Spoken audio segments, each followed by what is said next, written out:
नमस्कार, मैं हूं अमित सिंह और आप देख रहे हैं फर्स्ट बिहार झारखंड।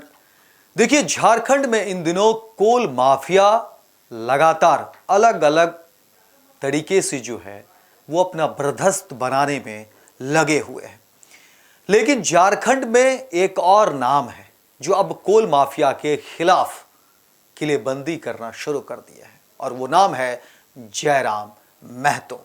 लोग प्यार से जयराम महतो को टाइगर कहते हैं, सम्मान से जयराम महतो को टाइगर कहते हैं, और अब टाइगर है कि वो पीछे हटने का नाम ही नहीं ले रहे हैं। जयराम महतो कहते हैं कि देखिए, विधायकी हम मुट्ठी में लेकर चलते हैं, पॉकेट में लेकर चलते हैं। हमारी पहचान क्रांतिकारी छवि से है।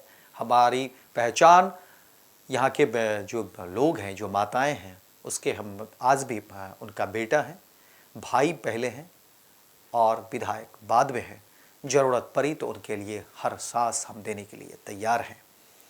और यही बात अब कोल माफिया के लिए जो है परेशानी का कारण बढ़ता दिख रहा है। देखिए, बाघमारा में जो घटना घटी, जिस तरह से वहाँ पर उत्पात मचा है, और पुलिस के साथ भी बड़ी घटना घटी है बाघमारा में। हालांकि जयराम महतो वहाँ जाते हैं, मुलाकात करते हैं तमाम पुलिस के जो अधिकारी हैं और उनसे मिलते हैं, हालचाल लेते हैं। और दूसरी तरफ जयराम महतो मुख्यमंत्री हेमंत सोरेन को भी पत्र लिखते हैं और कहते हैं कि देखिए, यही मौका है। जब मौका चूक जाएंगे तो फिर हाथ मलते रह जाएंगे, धड़ा का धड़ा रह जाएगा। यही मौका है जब पुलिस के ऊपर अगर कोल माफिया हमला कर रहे हैं तो कुचल डालिए, बचा लीजिए झारखंड को। और हम तो हैं ही, हमने तो अभियान छेड़ रखा ही है, क्योंकि मुख्यमंत्री आप हैं। आगे बढ़िए, जयराम महतो पीछे हटने वाला नहीं है, और यही समय है दबोच लिए जाएं तमाम कोल माफिया को। और जयराम महतो अब लीड कर रहे हैं, आगे बढ़ रहे हैं। जहां जयराम महतो तमाम अपने विधायकी कामकाज को देख रहे हैं, तो वहीं दूसरी तरफ जयराम महतो की नज़र कोल माफिया पर है। और देखिए, बाघमारा की जो घटना घटी है उस पर अब जयराम महतो की नज़र है, और जयराम महतो कहते हैं कि अब जो है कोल माफिया बख्शे नहीं जाएंगे। क्योंकि देखिए, जिस तरीके से घटनाएं सामने आई हैं, जो बातें सामने आई हैं, उसको लेकर के कई तरह की बातें कही जा रही है। कहा जा रहा है कि कोल माफिया के पीछे कई सारे लोग हैं। हालांकि देखिए, जब बाघमारा में घटना घटी तो वहाँ पर जो है, क्योंकि पत्थरबाजी भी हुई है, जो कोयला चोर है या माफिया जो भी कह लीजिए, वो एसडीपीओ पुरुषोत्तम सिंह का हालचाल भी लेने के लिए अस्पताल पहुंचते हैं जयराम महतो, और वहाँ उस दौरान जो है उनके पिता से भी मिलते हैं, परिजनों को हिम्मत दिलाते हैं, और फिर सामने आईजी और डीआईजी से बातचीत भी करते हैं और दोषियों के खिलाफ कड़ी से कड़ी कार्रवाई की मांग करते हैं।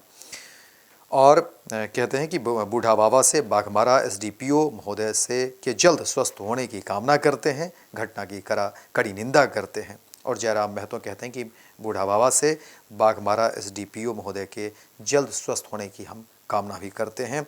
वहीं दूसरी तरफ जयराम महतो के साथ अब झारखंड के लोग भी जुड़ रहे हैं, वो भी जयराम महतो के साथ हैं और कह रहे हैं कि बस निपट डालिए, यही मौका है, कोल माफिया को किसी भी तरीके से झारखंड से जो है भगाना है। लेकिन बहुत तरीके की जो बात वो सामने आ रही है। देखिए, अगर धनबाद से लेकर रांची तक के सूत्रों पर भरोसा करेंगे तो बाघमारा कांड कई ऐसे चेहरे को बेनकाब करता है जो अब तक बालू में अपना गर्दन छुपाकर पर्दे के पीछे से खेल कर रहे थे। बाघमारा की जो घटना है, आउटसोर्स संचालकों का अगर देखेंगे तो कई तरह की बातें जो है वो सामने आ रही हैं। हिल टॉप राइजिंग आउटसोर्स के संचालक भी जो है पुलिस की निगाह में है। जांच की कार्रवाई भी तेज़ है। विधायक जयराम महतो तमाम चीज़ों पर जो है अपडेट ले रहे हैं, जायजा ले रहे हैं, जानने की कोशिश कर रहे हैं कि आखिर इन सब मामले में किन किन लोगों की संलिप्तता है, आखिर कौन लोग हैं जो पर्दे के पीछे भी काम कर रहे हैं। देखिए, जो खबरें निकल कर सामने आ रही है उसमें कहा जा रहा है कि आउटसोर्स कंपनियां चलाने वाले जो है कई तरह के लोगों से जो है अपना स्वार्थ सिद्धि में जो है लड़ाते भिड़ाते भी रहते हैं। उनकी भी ये कोशिश है। राजनीतिक दल के लोग भी कई में हैं जो इनकी संलिप्तता की बात सामने आ रही हैं। लेकिन बाघमारा कांड के आधार पर जांच आगे बढ़ेगी तो कहा जा रहा है कि कई सारी बातें जो है, कई सारे चेहरे जो है वो बेनकाब होंगे। और उसी को लेकर के जो है अब जयराम महतो ने शुरू कर दी है अपनी तरफ से जांच, और वो लगे हुए हैं, उनके अपने भी सूत्र हैं, और वो पुलिस के साथ जो है पल पल रिपोर्ट लेना चाह रहे हैं। और पुलिस को भी कहते हैं कि यही मौका है। सरकार को भी उन्होंने पत्र लिखा है, हेमंत सोरेन को भी जयराम महतो ने पत्र लिखा, और कह रहे हैं कि पूरी तरीके से अब इस पर जांच होनी चाहिए और किसी भी तरीके से मामले को जो है सामने लाना होगा, क्योंकि कोल माफिया को अगर भगाना है तो पूरी शिद्दत से जो है, सख्ती से और क्रांति के साथ जो है लड़ाई को आगे बढ़ानी होगी। और देखिए अब कहा जा रहा है कि अब इस बाघमारा कांड को लेकर के धनबाद पुलिस भी रेस में है। इस घटना के बाद धनबाद से लेकर रांची तक सक्रियता बढ़ी हुई है। वहीं उत्तरी छोटानागपुर जोन के वरीय पुलिस अधिकारी भी धनबाद में कैंप किए हुए हैं। सरकार पर भी, पुलिस पर भी दबाव है। मुख्यमंत्री हेमंत सोरेन खुद भी इस मामले में लगातार अपडेट ले रहे हैं। उन्होंने पूरे मामले की जांच के आदेश दे दिए हैं। साथ ही साथ इस घटना में घायल डीएसपी पुरुषोत्तम कुमार सिंह के पिता से भी मुख्यमंत्री ने बात की, उन्हें भरोसा दिया कि चिकित्सा की हर सुविधा दी जाएगी। वहीं मुख्यमंत्री ने घायल डीएसपी के पिता से कहा कि सरकार परिवार के साथ है, जो भी जरूरत पड़ेगी सरकार उसे पूरा करेगी। साथ ही उन्होंने पूरे मामले के जांच के भी आदेश दे दिए हैं। वहीं देखिए कि अब महुदा के थानेदार को भी सस्पेंड कर दिया गया है। इसके पहले मधुबन और धर्माबांध के थानेदार भी निलंबित किए जा चुके हैं। उन पर कर्तव्य में लापरवाही का आरोप भी लगा है। इस बीच पता चला है कि शुक्रवार को पुलिस कई जगह पर जो है ताबड़तोड़ उनकी छापेमारी चली है। जोनल आईजी के नेतृत्व में पुलिस टीम घटनास्थलों का निरीक्षण किया। गिरिडीह के सांसद कार्यालय भी अधिकारी पहुंचे और जांच पड़ताल कर। इधर गिरिडीह के सांसद का कहना है कि उनके कार्यालय में भी कई तरह की बातें सामने आई हैं। अब कहा जा रहा है कि 100 से ज़्यादा लोगों पर भी केस किया गया है, प्राथमिकी दर्ज की गई है। वहीं जो है अब इन सब चीज़ों को लेकर के जयराम महतो की कोशिश है, और वो जानने की भी कोशिश कर रहे हैं कि आखिर इन माफिया का मनोबल आखिर इतना बढ़ गया तो कैसे बढ़ गया है। वहीं बीसीसीएल की भी जो कार्य प्रणाली है वो भी जांच के घेरे में है।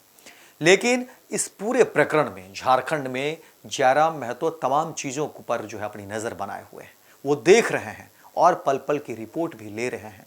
जहां मुख्यमंत्री हेमंत सोरेन को जयराम महतो ने चिट्ठी लिखी है, वहीं दूसरी तरफ देखिए कि वो पुलिस से भी पल पल की रिपोर्ट ले रहे हैं।